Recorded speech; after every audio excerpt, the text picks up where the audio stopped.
Viewers, তো আজকে যে টপিকটা নিয়ে আলোচনা করব সেটা হচ্ছে আইটিআই বেসিস পলিটেকনিক। ঠিক আছে, আইটিআই বেসিস পলিটেকনিক, তো কোনটা তোমাদের ক্ষেত্রে বেস্ট? ঠিক আছে, আজকে ইন ফিউচার তোমরা তো ফর্ম ফিল আপ করছো, কমন অ্যাডমিশানে ফর্ম ফিল আপের ডেট কিন্তু বলতে গেলে তোমাদের এক্সটেন্ড করে দেওয়া হয়েছে। ঠিক আছে, বাড়িয়ে দেওয়া হয়েছে।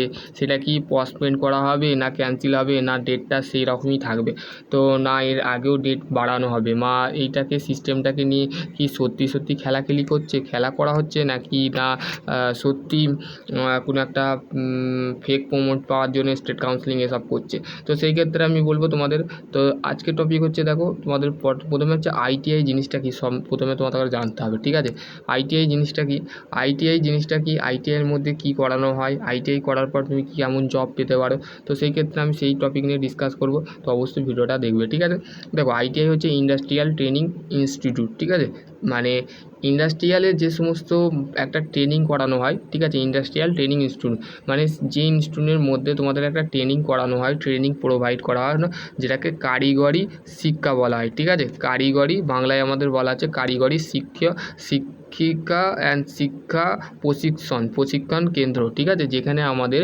ইন্ডাস্ট্রিয়াল লেভেলের একটা ট্রেনিং দেওয়া হয়, যেখানে 2 বছর বা 1 বছর করার পর তুমি আইটিআই কলেজ থেকে পাস আউট পর তুমি কোনো একটা ফ্যাক্টরি বলো, কোনো একটা ইন্ডাস্ট্রিয়াল বলো এরিয়ার মধ্যে তুমি কিন্তু একটা কাজ পাবে, ওয়ার্ক করতে পারবে। ঠিক আছে, এবার হচ্ছে আইটিআই যে ভর্তি হব দাদা, আইটিআই জিনিস বললে আইটিআই জিনিসটা বলে দিলে, তো এবার হচ্ছে আইটিআই ভর্তি হতে গেলে কি কি করণীয় আছে একটু বলো। দেখো আইটিআই হচ্ছে দুটো গ্রুপ হয়। ঠিক আছে, আইটিআই গ্রুপ হচ্ছে দুটো। ঠিক আছে, আইটিআই গ্রুপ হচ্ছে দুটো, একটা হচ্ছে এম গ্রুপ আর একটা হচ্ছে ই গ্রুপ। এবার তোমরা বলবে এম গ্রুপ আর ই গ্রুপের মধ্যে পার্থক্যটা কী। দেখো ই গ্রুপ, আমি একটা লাইন টানছি, ঠিক আছে, স্ট্রেট লাইন টানছি, তোমরা বুঝতে পারবে। ঠিক আছে, এটা ধরো এম গ্রুপ আর এটা হচ্ছে ই গ্রুপ। এম গ্রুপের ক্ষেত্রে যে কোয়ালিফিকেশান লাগে সেটা হচ্ছে 10 পাস, আর ই গ্রুপের ক্ষেত্রে যে কোয়ালিফিকেশান লাগে সেটা হচ্ছে 8 পাস। ঠিক আছে, দুটোর ক্ষেত্রে দু রকম কোয়ালিফিকেশান। ঠিক আছে, এবং হচ্ছে তুমি এর ক্ষেত্রে এম গ্রুপের ক্ষেত্রে যদি 12 পাস করে থাকো সেক্ষেত্রেও তুমি এখানে অ্যাপ্লাই করতে পারবে। ঠিক আছে, এবার হচ্ছে বলতে গেলে ভর্তির প্রক্রিয়া, দুটোর ওয়েবসাইট কি একই? হ্যাঁ, তুমি কমন অ্যাডমিশানে যাবে। ঠিক আছে, কমন অ্যাডমিশানে গেলে তুমি দেখতে পাবে গ্রুপ, দুটো গ্রুপের ওয়েবসাইট কিন্তু সেম। ঠিক আছে, এবার হচ্ছে এম গ্রুপের ক্ষেত্রে কী ট্রেড আছে, ই গ্রুপের ক্ষেত্রে কী ট্রেড আছে বলে নিই। এম গ্রুপের ক্ষেত্রে হচ্ছে তুমি মাধ্যমিক পাস করার পর যে ট্রেড পাবে সেটা হচ্ছে ফিটার, 2 বছরের কিছু ট্রেড আছে, 2 বছরের যে ট্রেডগুলো আছে সেগুলো হচ্ছে এম গ্রুপের মধ্যে পড়ে। ঠিক আছে, ফিটার, ইলেকট্রিশিয়ান, তারপর হচ্ছে প্লাম্বার, কার্পেন্টার, যেগুলোকে বলা হয় ইঞ্জিনিয়ারিং ট্রেড, দুটোই কিন্তু ইঞ্জিনিয়ারিং ট্রেড। 1 বছরের যে ট্রেডগুলো আছে সেটা কোপার, টার্নার, তারপরে হচ্ছে পেন্টার। ঠিক আছে, আরও সমস্ত কিছু যে ট্রেডগুলো আছে সেগুলো আইটিআই ট্রেডের মধ্যে। এবার হচ্ছে জবের বিষয়টা বলো দাদা, government job basis private job যেটা আছে, প্রাইভেট জব যেটা আছে সেটা হচ্ছে মেনলি তোমাদের, যেমন প্রথমে আছে রেল। ঠিক আছে, রেলের যে টেকনিশিয়ানের ফর্ম আইটিআই ফিল আপ করতে পারবে, তারপর হচ্ছে এএলপির ফর্ম আইটিআই ফিল আপ করতে পারবে। ঠিক আছে, ডিআরডিও। ঠিক আছে, তারপর হচ্ছে এইচপিসিএল।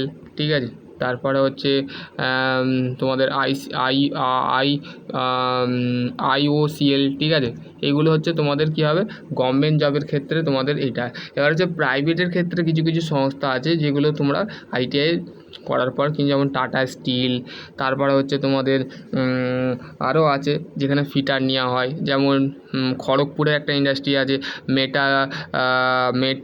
মেটালাইট। ঠিক আছে, তো সেইখানে তোমরা অ্যাপ্লাই করতে পারো। এবার হচ্ছে আমি ডিপ্লোমা বা পলিটেকনিক যেটাকে বলা হয় সেইটার ক্ষেত্রে আমি আলোচনা করবো এবার। তো এবার হচ্ছে আরেকটা কথা তোমরা বলতে গেলে, তোমাদের আরেকটা কোশ্চেন আছে যে আইটিআই ভর্তি হওয়ার জন্য কোথায় আমরা এই করবো। গভর্নমেন্ট ক্ষেত্রে দেখো, ওই কমন অ্যাডমিশানে তুমি অ্যাপ্লাই করবে, অ্যাপ্লাই করার পর এখনও বলতে গেলে যারা অ্যাপ্লাই করোনি করে নেবে। ঠিক আছে, কমন অ্যাডমিশান আমি ডেসক্রিপশন বক্সে কমন অ্যাডমিশানের লিঙ্কটা দিয়ে দেবো, সেখান থেকে তোমরা অ্যাপ্লাই করে নেবে। ঠিক আছে, বা তোমরা নিজেও যেতে পারো, তোমরা গুগল ফর্মে যে নিজে লিখতে পারো যে West Bengal state counselling of vocational website, এই যে ক্লিক করার পর দেখবে নিচে স্ক্রল করলে দেখবে কমন অ্যাডমিশান দেখা যাচ্ছে, ওখানে কমন সার্ভিসে ক্লিক করবে, লগ ইন করবে এবং রেজিস্ট্রেশন করে রাখবে। তারপরে দেখবে তোমাদের র্যাঙ্ক কার্ড বা মেরিট লিস্টের যে অপশান সেটা 21 তারিখের পর তোমরা দেখতে পাবে, ঠিক আছে। এবার হচ্ছে তোমাদের ডিপ্লোমা বা পলিটেকনিক, সেটা ক্ষেত্রে হচ্ছে ডিপ্লোমার ক্ষেত্রে হচ্ছে দুটো ডিপ্লোমা জিনিসটা কী বা পলিটেকনিক আমাদের সিস্টেম জিনিসটা কী। পলিটেকনিক বা ডিপ্লোমা এমন একটা সংস্থা বা এমন একটা ডিগ্রি, যে ডিগ্রির মাধ্যমে তুমি যে কোনো সংস্থার মধ্যে, সেটা গভর্নমেন্ট বা প্রাইভেট সেক্টরে তুমি কিন্তু কাজ করতে পারবে, ঠিক আছে। এবার হচ্ছে দেখো ডিপ্লোমার ক্ষেত্রে দুটো পরীক্ষা হতো, সেটা হচ্ছে জেক্সপো আর একটা হচ্ছে আমাদের ভোগলেট, ঠিক আছে, জেক্সপো ভোগলেট। এবার হচ্ছে জেক্সপোর ক্ষেত্রে যে জেক্সপো জিনিসটা কি, জেক্সপো হচ্ছে একটা এক্সাম, যে এক্সাম দিলে তুমি 3 বছরের পলিটেকনিক করতে পারবে, ঠিক আছে।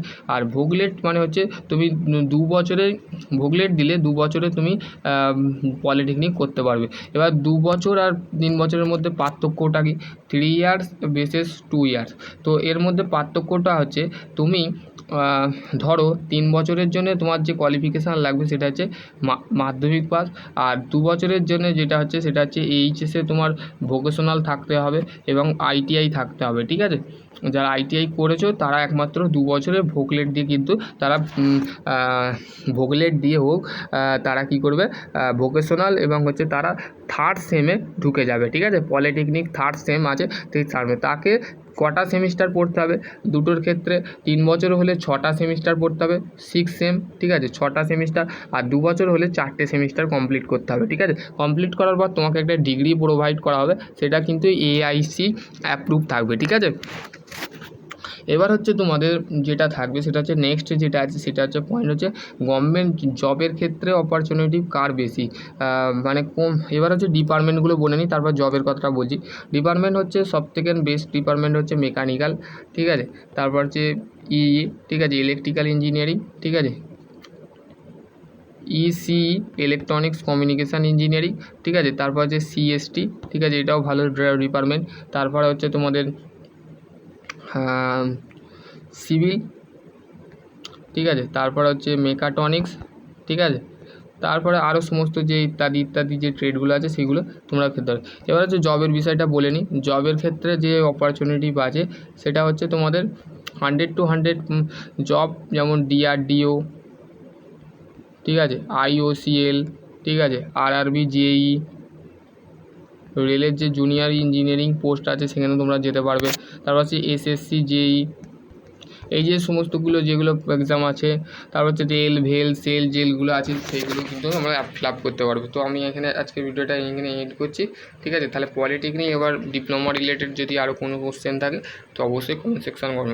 স্টাডি রিলেটেড অনেক ভিডিও আছে, সেগুলো দেখতে পারো, ঠিক আছে। এর মধ্যে যদি আরও কোনো কোয়ারি থাকে অবশ্যই কমেন্ট সেকশানে কমেন্ট করো। সকলে ভালো থেকো, সুস্থ থেকো, থ্যাংক ইউ।